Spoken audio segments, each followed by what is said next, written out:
Omutendesi wa ttiimu y'eggwanga eya cricket Martin Suji n'abazannyi bagamba nti buli kyetaagisa mu kutendekebwa bakikoze newankubadde wakyaliwo ebitonotono eby'okutereezebwa.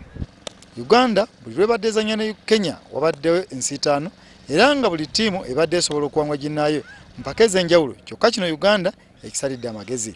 Suubira tuzze tugenda otandika muzannyo, ttiimu yaffe bowling department esuubira ekola bulungi,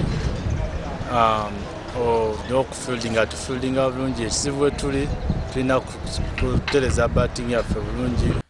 Ekyambogo ttiimu y'eggwanga gye badde etendekebwa buli lunaku kirabika kigenda bulungi, naddala ng'omutendesi ayambibwako Afulu Steve Tikolo. Nsubuga agamba nti tewannabaawo ttiimu etiisa ttiimu ya Uganda newankubadde Kenya etera okubawa akaseera akazibu. Tujjasuubira tusobola ofuna ebiti 14 tujja kuba bulungi. Ttiimu emu empanguzi yesuubira okwesoga oluzannya oluddirira mu mpaka ezokusunsulamu mu kikopo ky'ensi yonna, nga ze empaka za kutandika nga 23 omwezi guno zifundikirwenga mu Maachi 2 omwezi ogujja. Mu kiseera kyekimu ekibiina ekifuga cricket mu ggwanga kirina empaka ezirimu okutendeka cricket nga za kutandika 17 zifundikirwenga 8 omwezi ogwokusatu, era nga disitulikiti omuli Kampala, Jinja, Masaka, Mbale ne Toro zigenda okuganyulwa. James Manja, PEPSI TV, Kyambogo.